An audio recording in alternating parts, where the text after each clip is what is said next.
งานพบปะตังคายเยาวชนธันวา4แขวงภาคเหนือครั้งที่9แขวงพงศลีเป็นเจ้าภาพพิธีดังกล่าวได้จัดขึ้นในตอนเช้าของวันที่28เมษายน2026นี้ที่เดินพามไซ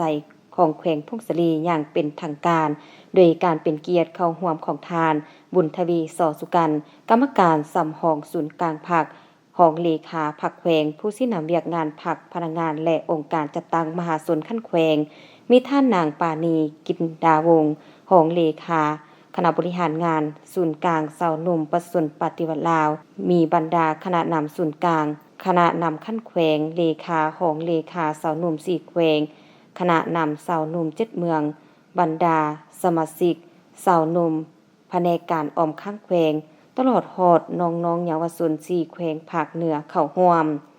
ในพิธีคณะจัดตั้งได้ผ่านข้อตกลงของทานเจ้าแขวงว่าโดยการอนุมัติจัดงานตั้งค่ายมิตรภาพ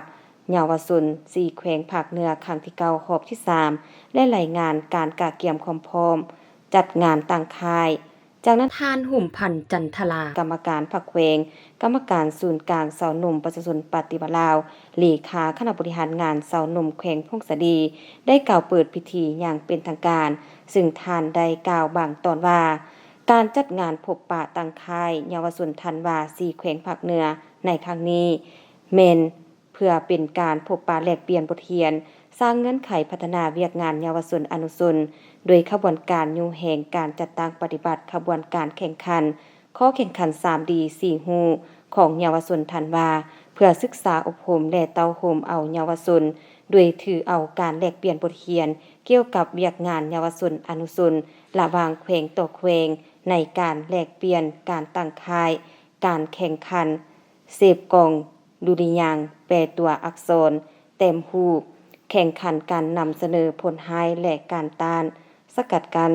สิ่งเสพติดการปกปักรักษาสิ่งแวดล้อมการขับขี่ปลอดภัยบนท้องถนนการนำใช้เทคโนโลยีที่ทันสมัยหรือ AI การแลกเปลี่ยนศิลปะวรรณคดีและกีฬามวลชนเรียนรู้พัฒนาตนเองอย่างเป็นประจำมีสุขภาพแข็งแรงพร้อมทั้งแสวงหาโอกาสแสดงความสามารถออกสู่สังคมมีเป้าหมายชีวิตมีแบบแผนการดำรงชีวิตมีสติศาสตร์สติเคารพกฎหมายสติการจัดตั้งหักประเทศชาติหักทานผู้นำหักตนเองและครอบครัวเพื่อสืบทอดภารกิจตามคำสอนของทานผู้นำ6หัก3สั่ง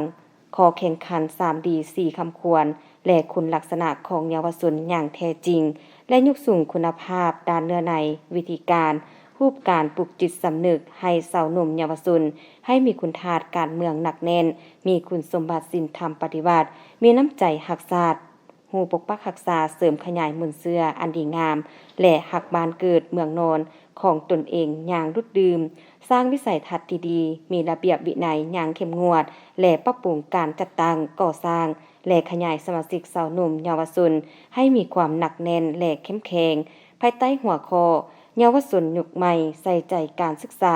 ร่วมใจรักษาสิ่งแวดล้อมพร้อมกันห่างไกลยาเสพติดเพื่อชีวิตที่สดใสจากนั้นทางอนุกรรมการตัดสินคะแนนเยาวชน4แขวงยังได้ไปเยี่ยมและสุ่มค่ายแต่ละแขวงแข่งขันตีกลองดุริยางค์แปลเป็นตัวอักษรตึมอีการจัดงานพบปะตั้งค่ายเยาวชนธันวา4แขวงภาคเหนือครั้งที่9ในครั้งนี้จะได้ดำเนินเป็นเวลา2วันเต็มจึงจะสำเร็จ